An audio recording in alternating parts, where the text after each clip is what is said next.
Okay, what's going on, guys, and welcome to another episode of Energized. I'm with the main man Ross, and we have a special guest on the show. Michael Venom Page, or Michael Irish Page, as you're referred to in these parts. When I'm here, it's Michael Irish Page. Michael Irish Page. Michael, how are you getting on? How's Cork treating you? I love it. I haven't been here long, but you know what? Everyone's very respectful. I love coming to Ireland, full stop. I find some of the best fans in the world. Well, we do try. So, Michael, what's going on in your career at the moment? Do you have anything lined up for us, or...?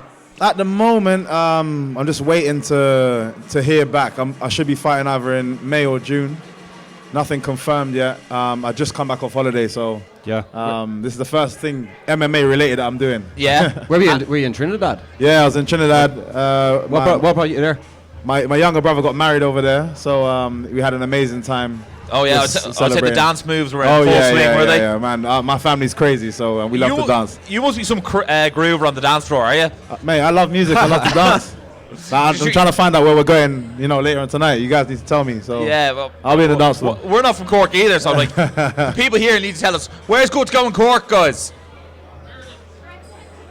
So, look, this is no one had anything to say. Seriously? No good place in Cork. No, they don't want you coming and robbing all the women like with the Pokeball. Yeah. So tell us this: who do you have in mind next? It's not confirmed.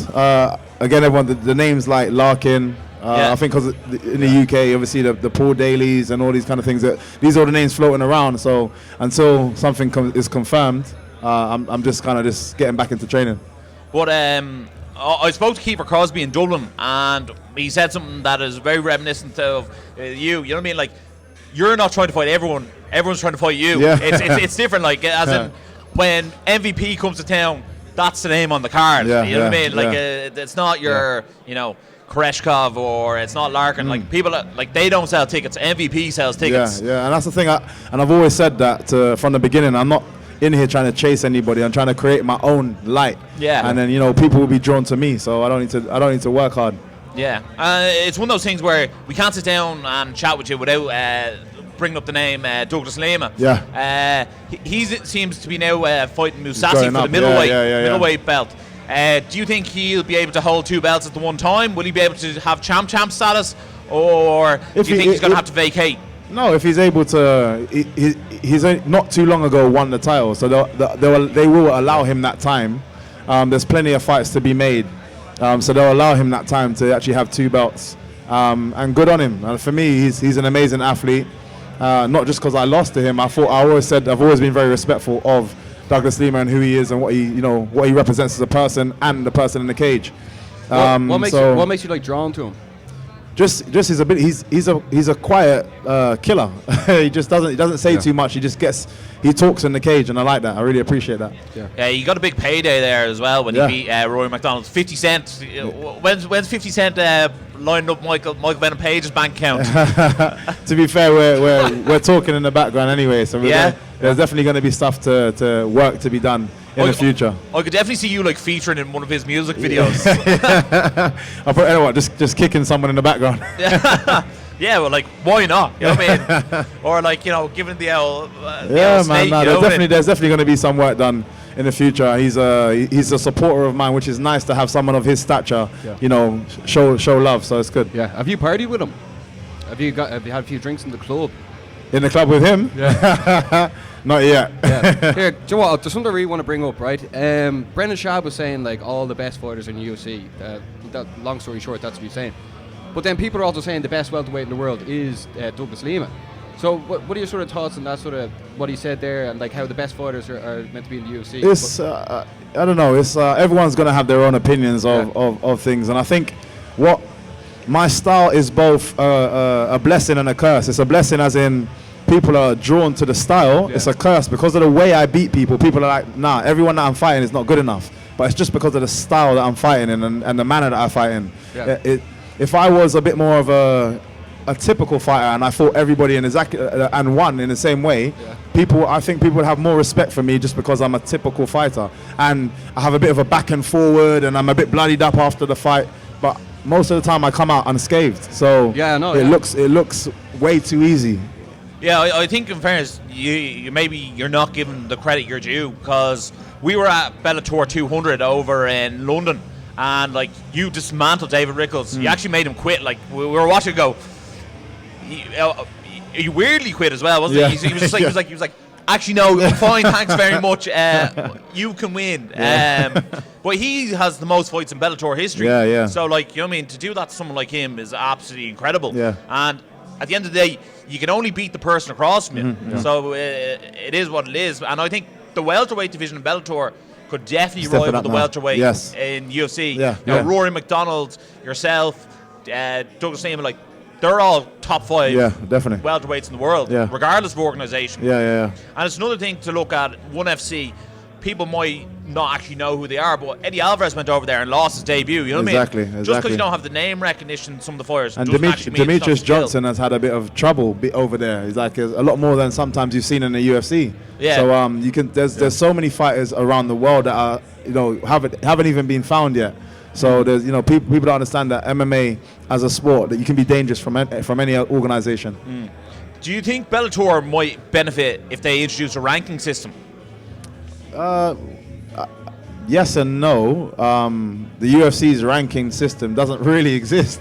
No, but I think more so when they're promoting their fights. If you go MVP number 1 versus maybe to tell a story, and I think that's where UFC initially had it as, but now it's whoever sells the most is going to be the one that's fighting at the top. It doesn't necessarily mean that they're the number 1 ranked to be there, but I think maybe initially to tell the story and to get people aware of the other fighters in the organization, maybe they should be a bit more on top of that. I think that would certainly help because we cover the sport, we're like, how can more people know what Bellator is? Yeah. I mean, grow the audience, and then by having a list, people are like, oh, okay, they'll know this name. Exactly, exactly. So probably be beneficial now. Well, I think it would help. Also, in terms of Bellator, where it's at, it's the MMA organisation for Europe. It really, really is. We have Bellator Dublin twice a year, Bellator London 2 or 3 times a year. Yeah. Like, as a European fan, Bellator is the better product for us, definitely. Yeah. Did that have a major factor when you chose to sign for them? No, in the first place? Initially, no, because none of that was even on the table at the time. It's developed over the years into that, but at the beginning, it was just a massive organization to be a part of. And in all honesty, it was a way to set myself up to going into the UFC. Because when I first got into the sport, UFC is obviously the end goal. Yeah. But things have changed a lot. There's so many organizations that are climbing up and becoming just as big, and Bellator being one of them. Yeah. And then also you being such a popular fighter as well, being able to garner your own sponsorship and stuff like that, definitely has to be a major factor with you saying with Bellator. Yeah. I suppose if you go to UFC, you're tied into a Reebok deal. Yeah, you're at the lower end scale of the Reebok deal because it's done how many fights you got. Yeah. And then your sponsorship goes away. So do you reckon, if your contract does come up, UFC would have to substantially offer you more per fight than Bellator to make that move? I would hope so anyway. Yeah. I'd hope I've done enough work to, prove that in any organization I have to be at top spec for everything. So that's what I'm pushing to be, that just as a standard, just for myself, as our own personal brand. I should be classed as the top. And how many fights do you have left on your Bellator contract? I'm actually negotiating with them at the moment. Yeah? Yeah. So Why? How many? Are you out of I've contract? got one more fight with them. One more fight. Yeah. Do you have any idea when you want to have that up? I presume this year, is it?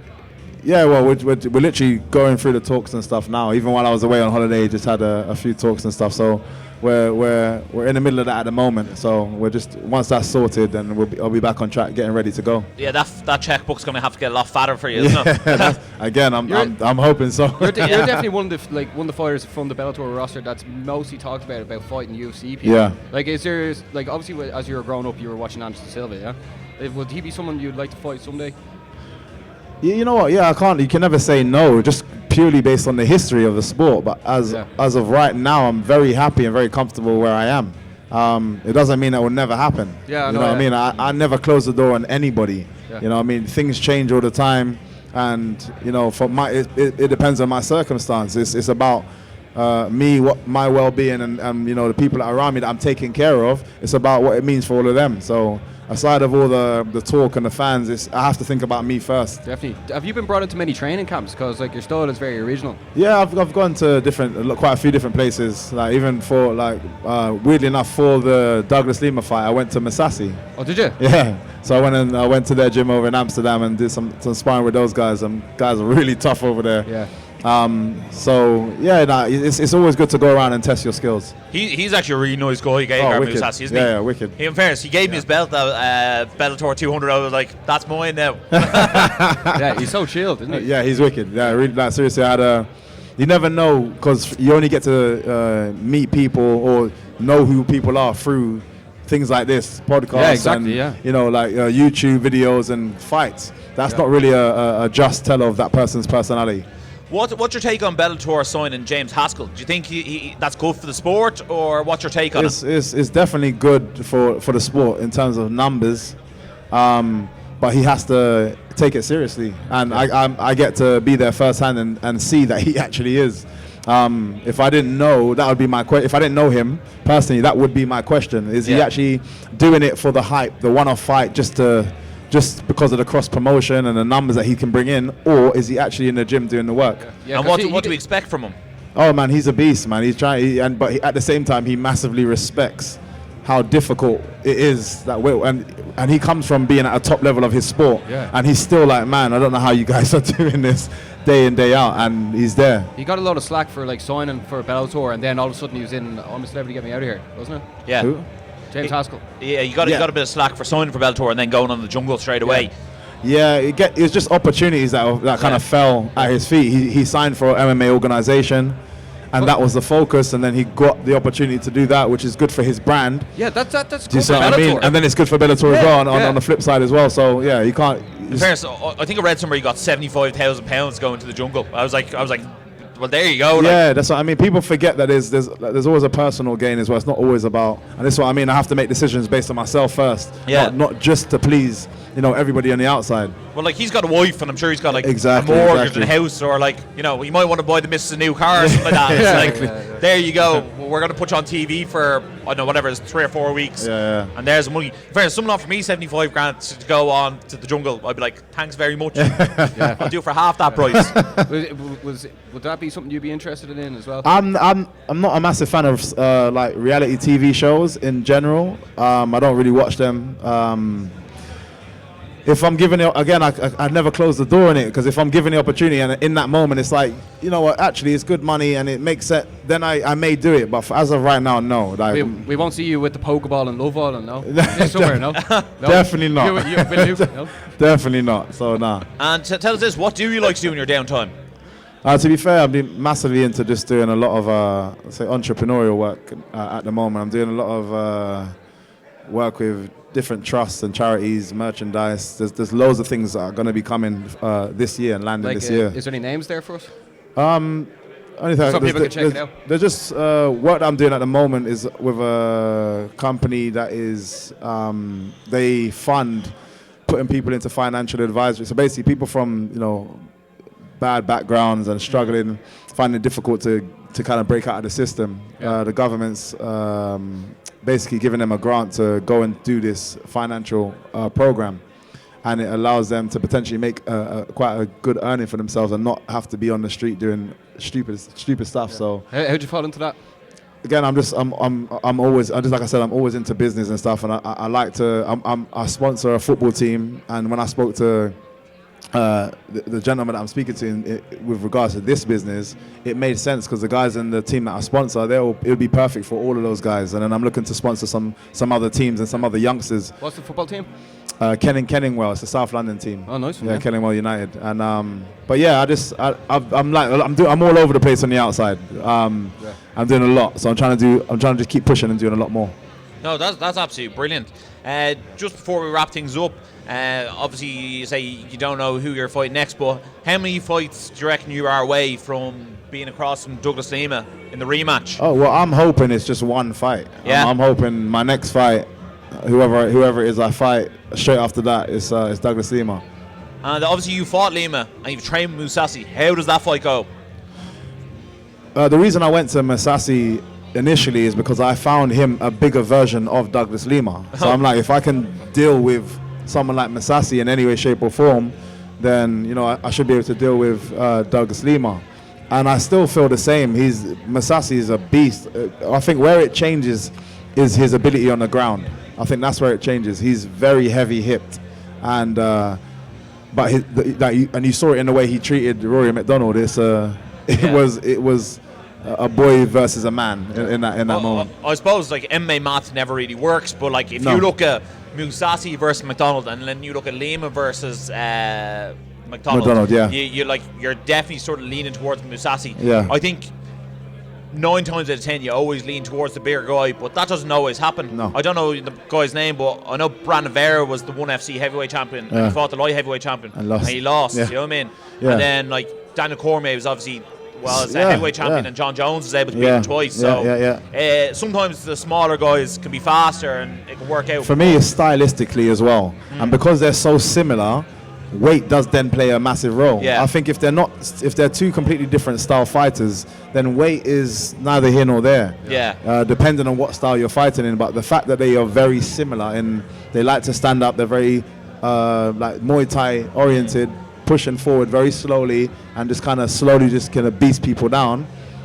You have to give it to the person that's heavier. But also the thing is, like, Douglas Lima always looks like he's ready to go, whereas like Mousasi, you never know what gay guard you're going to get. That's the only problem, if you get a gay guard that's just not bothered, and you've seen it before, then anything can happen. But if Mousasi steps in as the one we know, for me, he's one of the greatest middleweights of all time. On his day. So if you get that, if he turns up, then I don't see anybody beating him. No, I do agree with you. I think at one stage when he left the UFC, I was like, that could be the best middleweight in the world 100%, right now. Yeah. And I'd love to see him versus Adesanya as well. I think that would be a great fight. Exactly. He's so talented everywhere, and he's got so many fights on his career. It's absolutely incredible. His fight record looks like a phone number. Like. Completely agree. But Michael, thanks a million for coming on and having a chat with us. I think everyone appreciated it. Maybe a quick round of applause for Michael. Ladies and gentlemen, Michael Irish Page. Thanks very much. That's it, man.